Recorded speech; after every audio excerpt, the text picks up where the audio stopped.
Salam, selamat hari Minggu Bapak Ibu, Saudara Jemaat Tuhan di Gereja PAUK TNI Angkatan Laut Ciangsana yang beribadah di rumah atau dimanapun saat ini sedang beribadah. Bagaimana kabar hari ini? Kita bersyukur kepada Tuhan. Melalui ibadah minggu biasa ke-20 pada hari ini, kita rindu memuji dan memuliakan Tuhan, bersyukur senantiasa atas pemeliharaan Tuhan, serta mendengarkan firman Tuhan. Saya berdoa kiranya semua jemaat Tuhan selalu dalam keadaan sehat, damai sejahtera, dan penuh sukacita. Bagi jemaat Tuhan yang sedang dalam pemulihan kesehatan, Tuhan Yesus menguatkan dan memberkati dengan kesehatan yang sempurna.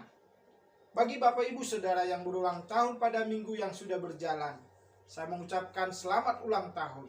Tuhan Yesus memberkati senantiasa, panjang umur, sehat selalu, dan hidup dalam iman yang semakin teguh kepada Tuhan Yesus Kristus. Amin. Jemaat yang dikasihi Tuhan Yesus, pada ibadah minggu hari ini, kita akan merenungkan firman Tuhan melalui pembacaan dari kitab Injil Markus 8 ayat 27 sampai 38, dan kita renungkan dalam tema syarat mengikut Yesus. Sebelum kita membaca dan mendengarkan firman Tuhan ini, marilah kita lebih dahulu berdoa. Kita berdoa. Bapa di dalam surga, terpujilah Tuhan yang memberkati setiap jemaat-Mu, sehingga kami dapat menikmati hari-hari kehidupan yang Tuhan percayakan. Dan secara khusus, pada saat ini kami dapat beribadah, memuji memuliakan nama Tuhan, menaikkan doa permohonan dan syukur, dan kami rindu mendengarkan firman Tuhan di dalam ibadah ini. Ya Bapa di dalam surga, saat kami membaca dan merenungkan firman Tuhan, kami berdoa, Roh-Mu yang kuduslah kiranya yang menolong dan membimbing hati dan pikiran kami, untuk dapat mengerti dengan benar, dan kami dapat melakukannya dengan baik dalam kehidupan kami sehari-hari. Berkati hamba-Mu yang menyampaikan, berkati setiap jemaat Tuhan yang mendengarkan. Dalam nama Tuhan Yesus kami berdoa dan mengucap syukur. Amin. Markus 8 ayat 27 sampai 38. Saya akan bacakan bagi kita sekalian. Perikop pengakuan Petrus. Kemudian Yesus beserta murid-muridnya berangkat ke kampung-kampung di sekitar Kaisarea Filipi. Di tengah jalan ia bertanya kepada murid-muridnya, katanya, "Kata orang, siapakah aku ini?" Jawab mereka, "Ada yang mengatakan Yohanes Pembaptis, ada juga yang mengatakan Elia, ada pula yang mengatakan seorang dari para nabi." Ia bertanya kepada mereka, "Tetapi apa katamu? Siapakah aku ini?" Maka jawab Petrus, "Engkau adalah Mesias." Lalu Yesus melarang mereka dengan keras, supaya jangan memberitahukan kepada siapapun tentang Dia. Perikop pemberitahuan pertama tentang penderitaan Yesus dan syarat-syarat mengikut Dia. Kemudian mulailah Yesus mengajarkan kepada mereka bahwa anak manusia harus menanggung banyak penderitaan dan ditolak oleh tua-tua, imam-imam kepala, dan ahli-ahli Taurat, lalu dibunuh dan bangkit sesudah 3 hari. Hal itu dikatakannya dengan terus terang. Tetapi Petrus menarik Yesus ke samping dan menegur dia. Maka berpalinglah Yesus dan sambil memandang murid-muridnya, ia memarahi Petrus. Katanya, "Enyahlah iblis, sebab engkau bukan memikirkan apa yang dipikirkan Allah, melainkan apa yang dipikirkan manusia. Lalu Yesus memanggil orang banyak dan murid-muridnya dan berkata kepada mereka, "Setiap orang yang mau mengikut aku, ia harus menyangkal dirinya, memikul salibnya, dan mengikut aku. Karena siapa yang mau menyelamatkan nyawanya, ia akan kehilangan nyawanya. Tetapi barang siapa kehilangan nyawanya karena aku dan karena Injil, ia akan menyelamatkannya. Apa gunanya seorang memperoleh seluruh dunia, tetapi ia kehilangan nyawanya? Karena apakah yang dapat diberikannya sebagai ganti nyawanya? Sebab barang siapa malu karena aku dan karena perkataanku di tengah-tengah angkatan yang tidak setia dan berdosa ini, Anak Manusia pun akan malu karena orang itu apabila ia datang kelak dalam kemuliaan Bapanya diiringi malaikat-malaikat kudus." Demikian firman Tuhan. Berbahagialah kita yang mendengarkan firman Tuhan dan merenungkan serta memeliharanya di dalam kehidupan kita sehari-hari. Terpujilah Tuhan kita Yesus Kristus. Haleluya.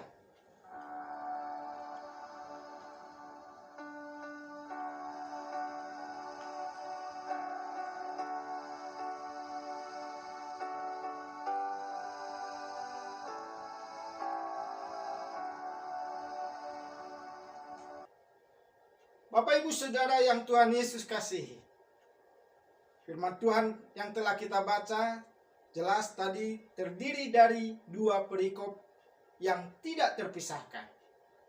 Perikop pertama tentang pengakuan Petrus bahwa Yesus adalah Mesias, dan perikop yang kedua tentang penderitaan Tuhan Yesus dan syarat-syarat mengikut Tuhan Yesus.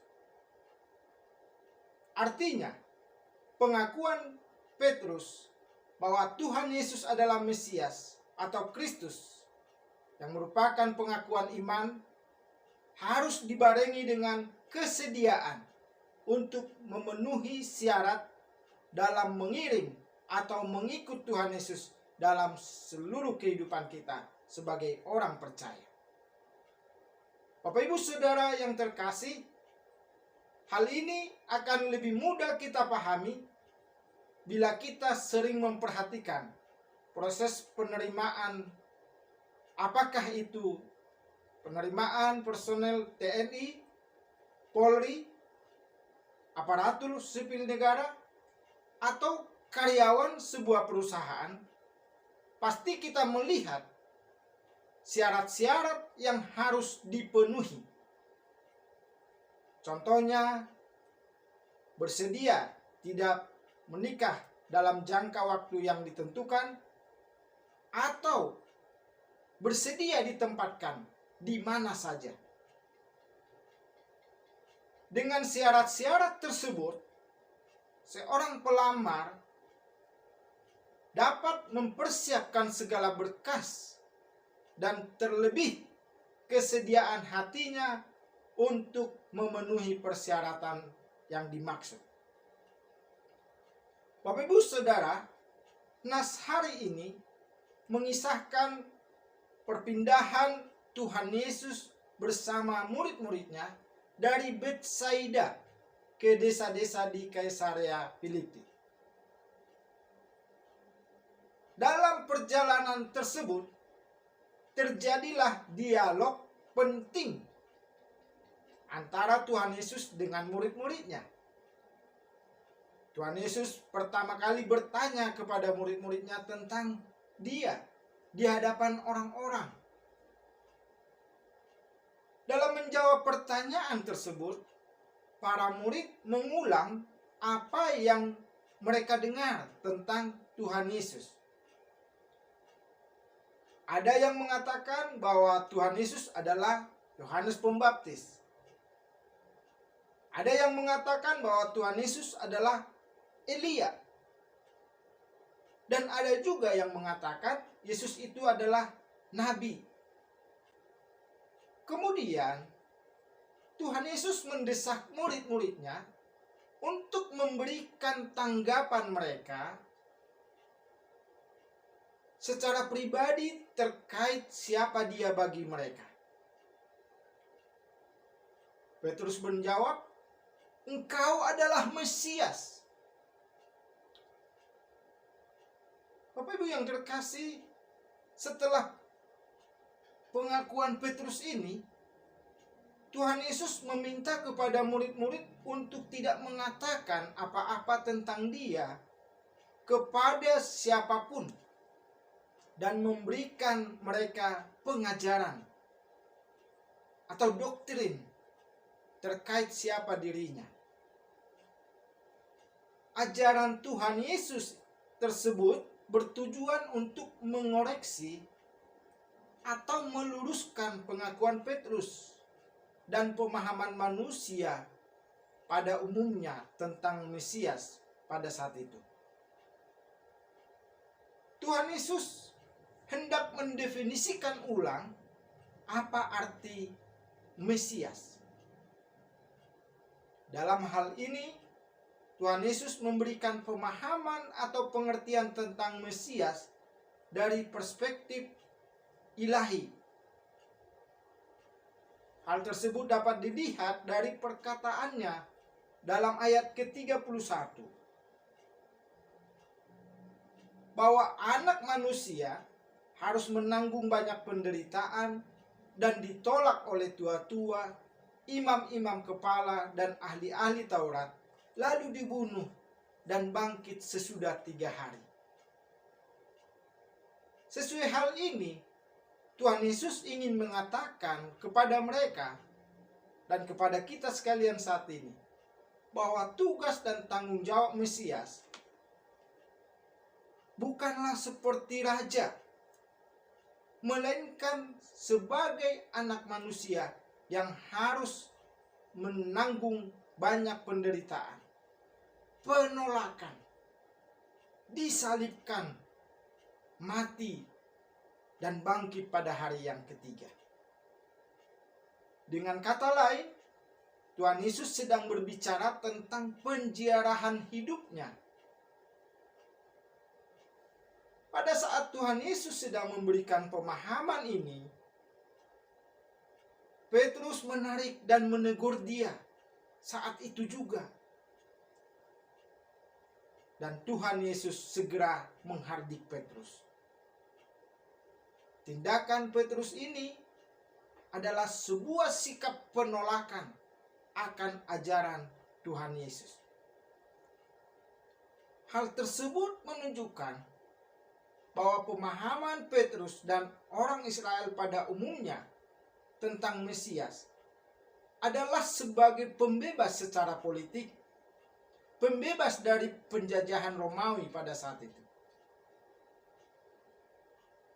Kita juga bisa mengetahui bahwa pada saat Tuhan Yesus ditangkap, diolok-olok, disiksa dan disalibkan, Petrus menyangkal Tuhan Yesus untuk menyelamatkan dirinya di depan umum. Sehingga pada saat itu Tuhan Yesus dengan otoritasnya menegur Petrus. Lebih dari itu, tindakan Petrus menunjukkan bahwa ia gagal memahami siapa Tuhan Yesus sebenarnya. Bapak Ibu Saudara yang dikasihi Tuhan, peristiwa mengenai Petrus membuktikan bahwa menjadi pengikut Kristus tidaklah mudah. Kegagalan Petrus untuk mengenal Tuhan Yesus dan memahami pengajarannya dapat menjadi contoh untuk membantu kita sekalian mengevaluasi diri kita sebagai pengikut Kristus. Bagaimana pemahaman kita tentang Tuhan Yesus pada saat ini? Apakah kita hanya memahami bahwa Tuhan Yesus sebatas pemberi berkat untuk kebutuhan jasmani atau materi? Apakah tentang kesehatan atau mengenai masalah keuangan, atau kita sudah mengenal Tuhan Yesus sebagai Mesias, sebagai Kristus, Juru Selamat yang menyelamatkan kita dari dosa-dosa kita, dan siap mengikut Dia apapun yang terjadi dalam kehidupan kita. Bapak Ibu Saudara, Petrus memiliki pemahaman yang sama dengan masyarakat Yahudi saat itu tentang Mesias. Menurutnya, Mesias akan membebaskan mereka dari penindasan penjajah Romawi. Itu sebabnya ketika Tuhan Yesus berterus terang bahwa kedatangannya adalah menanggung banyak penderitaan, disalibkan, bahkan mati, Petrus sulit menerima ini dan gagal memahami pemahaman tersebut. Dalam hal ini kita memperhatikan Petrus lebih mementingkan pikirannya daripada berusaha memahami pikiran Tuhan itu sendiri. Bapak Ibu Saudara yang terkasih, dalam bacaan Alkitab kita hari ini, Tuhan Yesus melanjutkan pengajaran tentang bagaimana menjadi pengikut Kristus. Inilah syarat jika seseorang ingin menjadi pengikut Kristus.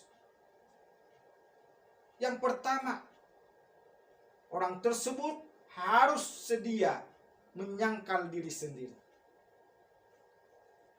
Menyangkal diri adalah menyalipkan keegoan hidup kita dengan mengatakan tidak kepada diri sendiri, ya kepada Tuhan Allah. Menyangkal diri berarti kita bisa melupakan diri kita sendiri dan menjadikan Allah sebagai hal yang terpenting dalam hidup kita. Kita harus menyerahkan segala yang ada pada diri kita kepada Tuhan. Pada saat kita percaya kepada Tuhan Yesus, saat itu juga kita menjadi manusia baru. Dan kita tidak lagi berhak memutuskan kehidupan kita, karena kita sudah menjadi milik Kristus. Jadi Tuhanlah yang berdaulat penuh atas kehidupan kita. Itu sebabnya sebagai orang Kristen, kita harus menolak dosa dan kehidupan yang lama, dan kita mengalami kelahiran baru yang dikerjakan oleh Tuhan. 2 Korintus 5 ayat 17 mengatakan, siapa yang ada di dalam Kristus, ia adalah ciptaan baru. Yang lama sudah berlalu, sesungguhnya yang baru sudah datang. Karena kita sudah menjadi ciptaan baru di dalam Kristus, kita harus memiliki hubungan yang baik dengan Tuhan Yesus. Kita bersedia menyangkal diri kita dengan bersedia mengutamakan apa yang menjadi kehendak Tuhan atas diri kita. Dalam segala waktu, kita harus bisa mengatakan, ya Tuhan, jadilah kehendak-Mu, bukan kehendakku. Syarat yang kedua menjadi seorang pengikut Kristus, yaitu memikul salib. Karena Tuhan Yesus memikul salib. Bapak Ibu Saudara, salib adalah lambang yang memalukan, kehinaan, dan penderitaan. Orang-orang Romawi menggunakan salib bukan hanya untuk menyiksa seseorang, tetapi juga untuk mempermalukan orang tersebut di tempat umum. Salib adalah lambang kehinaan bagi orang yang disalibkan, karena orang yang disalibkan dianggap sebagai orang keji. Namun, bagi kita orang Kristen saat ini, salib telah menjadi lambang hubungan antara manusia dengan Tuhan. Melalui salib, manusia diperdamaikan dengan Allah. Karena setelah manusia jatuh ke dalam dosa, manusia telah terpisah dengan Allah dan hidup menuruti keinginan dagingnya. Ketika kita mengikut Kristus, kita harus bersedia memikul salib, yaitu merendahkan diri kita, rela menanggung beban berat, agar hidup kita menjadi berkat bagi orang lain, bagi anggota keluarga, bagi anggota jemaat di gereja, dan bagi masyarakat di lingkungan kita hidup dan bekerja. Jadi Bapak Ibu Saudara, seperti Tuhan Yesus telah memikul salib dan menjadi berkat keselamatan bagi kita, demikianlah kita juga harus dapat menjadi berkat bagi sesama. Ingatlah, dalam melakukan ini, kita tidak sendirian. Tuhan Yesus selalu menyertai kita dan membuat beban kita menjadi ringan. Syarat yang ketiga, menjadi pengikut Kristus, seseorang harus meneladani Tuhan Yesus dan bersedia bersaksi sebagai ketaatan akan firman Tuhan. Bapak Ibu Saudara, mengikut Tuhan artinya kita menaati dan melaksanakan segala yang diperintahkan oleh Tuhan. Tuhan Yesus datang ke dunia untuk melakukan apa yang berkenan kepada Bapa. Bagi kita saat ini, segala perintah Tuhan ada di dalam Alkitab kita. Jadi untuk dapat mengikut Tuhan dengan baik, maka kita harus setia membaca merenungkan firman Tuhan dan taat kepada firman Tuhan yang telah kita renungkan. Dengan menaati dan melaksanakan perintah Tuhan, percayalah Bapak Ibu Saudara, hidup kita akan penuh dengan damai sejahtera. Dan dengan damai sejahtera yang Tuhan berikan, kita dapat bersaksi kepada dunia ini tentang sumber damai sejahtera dan kebahagiaan sejati dalam kehidupan kita manusia. Bapak Ibu Saudara yang dikasihi Tuhan Yesus, ketiga hal inilah yang diinginkan oleh Tuhan bagi kita sebagai pengikut Kristus pada saat ini. Dan kalau kita memperhatikan, tiga syarat ini membuktikan sekali lagi bahwa menjadi Kristen itu tidaklah mudah. Jalan yang dilalui bukanlah jalan pintas yang membawa euforia sesaat, tetapi jalan yang membutuhkan komitmen seumur hidup untuk melakukan kehendak Tuhan dalam kehidupan. Bapak Ibu Saudara yang dikasihi Tuhan, saat kita membaca merenungkan firman Tuhan ini, marilah kita sejenak berefleksi dan mengevaluasi perjalanan kita sebagai orang Kristen. Apakah kita seperti Petrus yang tidak sabar menginginkan Tuhan segera menolong saat kita menghadapi masalah? Atau apakah kita sering berlaku seperti Petrus yang kurang percaya,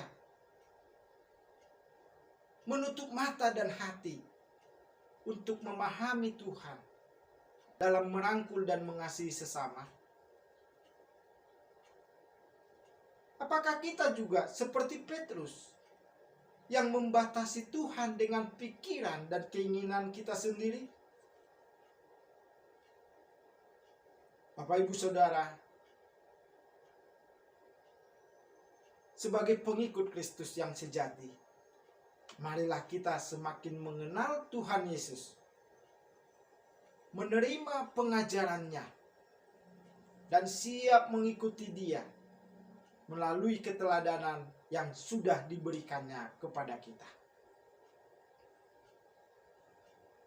Dalam 1 Petrus 2 ayat 21 dikatakan di situ bahwa Kristus telah menderita dan telah meninggalkan teladan supaya kita mengikuti jejaknya. Oleh karena itu, di dalam keseharian kita, saat kita mendapatkan atau menghadapi penghinaan, ketidakadilan karena mempertahankan iman kita, mari kita belajar meneladani Tuhan Yesus. Oleh sebab itu, mari kita renungkan beberapa keteladanan yang bisa kita contoh dari keteladanan Tuhan Yesus untuk kita terapkan dalam kehidupan sehari-hari. Pertama, teladan dalam kasih. Kedua, teladan dalam pengampunan. Ketiga, teladan dalam kerendahan hati. Keempat, teladan dalam kemurahan hati. Kelima, teladan dalam kesucian, tidak berdosa.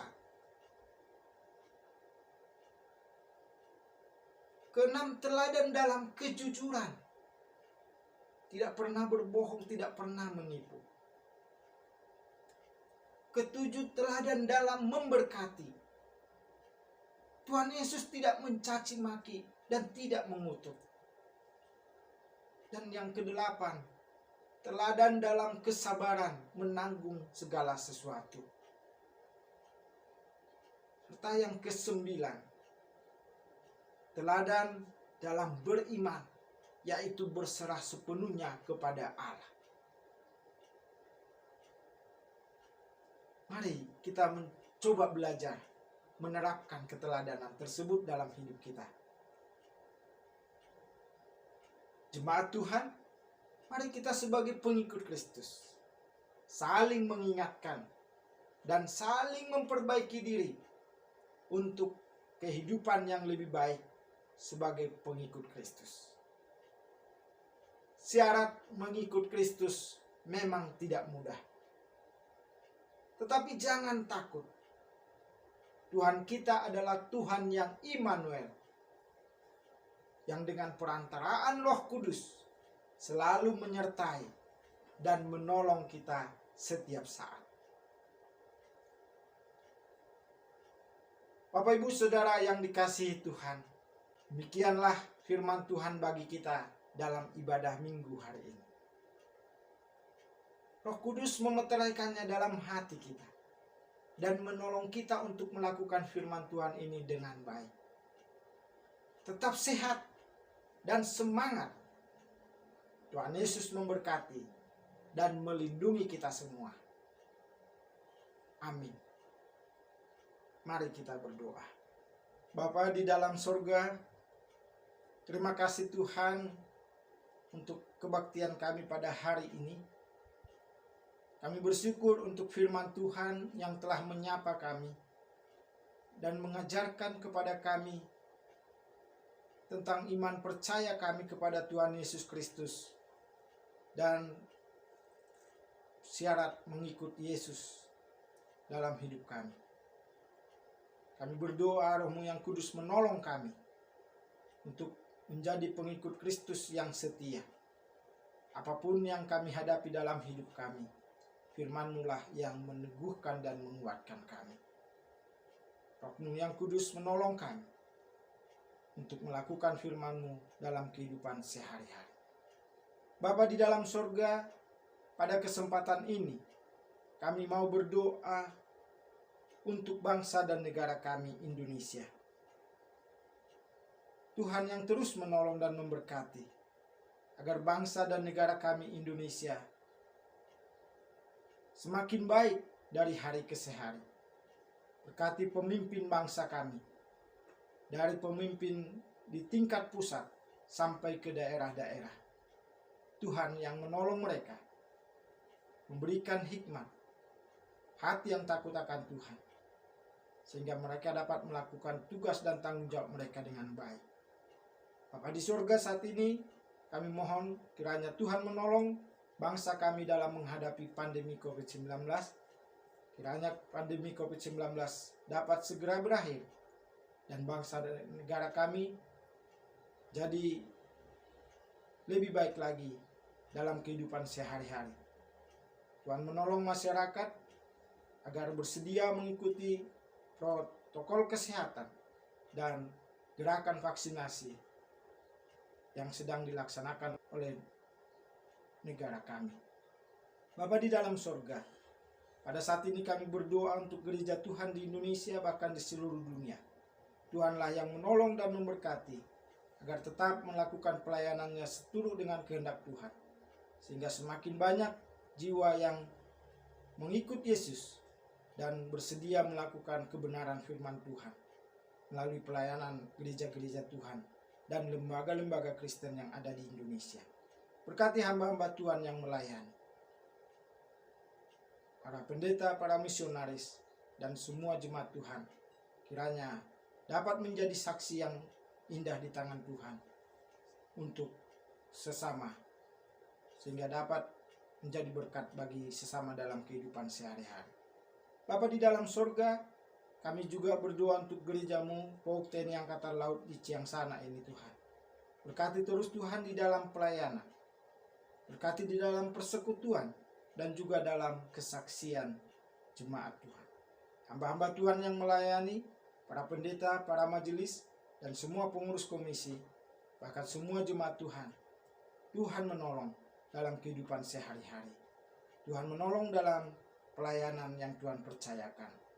Bapa di dalam surga, kami berdoa untuk program-program yang telah ditetapkan. Biarlah terlaksana dengan baik seturut dengan kehendak Tuhan, dan nama Tuhan semakin dipermuliakan. Bapa di surga, kami berdoa untuk rencana peneguhan majelis jemaat-Mu untuk periode 2021 sampai 2025. Kiranya dapat terlaksana dalam waktu dekat, dan hamba-hamba-Mu yang telah dilayani untuk menjadi majelis di periode berikutnya, jadi hamba-hamba Tuhan yang setia dalam melayani dengan penuh sukacita. Bapa di dalam surga, kami berdoa untuk pergumulan jemaat Tuhan di gereja-Mu ini. Tuhan yang sedang sakit, Bapak Surikno, Tuhan menolong dan memberkati agar segera sembuh dan pulih kembali kesehatan hamba-Mu. Kami juga berdoa untuk jemaat Tuhan yang sedang dalam pemulihan kesehatan. Tuhan memberkati Opuroli Simamora, Bapak Daud Erpasang, Ibu Jenenggolan, yakni orang tua dari Ibu Tepardede, Bapak Pendeta Fransen Nenggolan, dan Ibu Surikno. Tuhan yang memberkati hamba-hamba-Mu dalam pemulihan mereka, berkati obat-obatan, makanan minuman yang dipergunakan untuk kesehatan yang semakin baik. Bapa di dalam surga, kami juga bersyukur untuk jemaat Tuhan yang berulang tahun. Untuk Ananda Rezeki SPC Hotang yang berulang tahun 12 September. Untuk Ananda Eben Sihite yang berulang tahun 14 September. Untuk Ananda Angel Sanam yang berulang tahun tanggal 17 September. Untuk Bapak Stephen Sambo yang berulang tahun tanggal 18 September. Dan juga untuk ulang tahun pernikahan Bapak J.E. Simatupang dan Ibu Elfrieda Seduga pada tanggal 17 September. Tuhan memberkati anak-anak-Mu ini Tuhan. Tuhan memberkati hamba-hamba-Mu, memberikan kesehatan selalu dan panjang umur. Dan biarlah semakin hari mereka dalam mengikut Tuhan, iman mereka semakin kuat dan teguh, dan selalu melakukan apa yang Tuhan kehendaki dalam kehidupan. Terima kasih Bapa di dalam surga. Kami berdoa Tuhan memberkati juga setiap jemaat Tuhan dalam kehidupan sehari-hari. Rumah tangga atau keluarga demi keluarga Tuhan berkati. Juga dalam pekerjaan, usaha, dan pelayanan Tuhan yang memberkati, supaya semuanya berjalan dan membawa keberhasilan seturut dengan kehendak Tuhan. Kami berdoa untuk anak-anak yang sedang studi, Tuhan berkati dan berikan hikmat, takut akan Tuhan. Mereka dapat mengikuti pembelajaran dengan baik secara online maupun yang sudah bisa secara tatap muka. Terima kasih Tuhan, kepadamu kami serahkan setiap jemaat-Mu ini. Inilah doa kami ya Bapa, kami serahkan semuanya di dalam nama Tuhan kami Yesus Kristus yang telah mengajar kami berdoa. Bapa kami yang di surga, dikuduskanlah namamu, datanglah kerajaan-Mu, jadilah kehendak-Mu di bumi seperti di surga. Berikanlah kami pada hari ini makanan kami yang secukupnya, dan ampunilah kami akan kesalahan kami, seperti kami juga mengampuni orang yang bersalah kepada kami. Dan janganlah membawa kami ke dalam pencobaan, tetapi lepaskanlah kami daripada yang jahat, karena Engkaulah yang mempunyai kerajaan dan kuasa dan kemuliaan sampai selama-lamanya. Amin. Jemaat Tuhan, puji nama Tuhan. Kita telah beribadah kepada Tuhan. Jalanilah kehidupan kita sehari-hari sebagai pengikut Kristus yang sejati. Tetap setia dalam mengiring Tuhan dan terus melakukan kebenaran firman Tuhan. Mari arahkan hatimu kepada Tuhan dan terimalah berkat Tuhan. Tuhan memberkati engkau dan melindungi engkau. Tuhan menyinari engkau dengan wajah-Nya dan memberi engkau kasih karunia. Tuhan menghadapkan wajah-Nya kepadamu dan memberi engkau damai sejahtera. Amin. Selamat hari Minggu. Tuhan Yesus memberkati. Salam.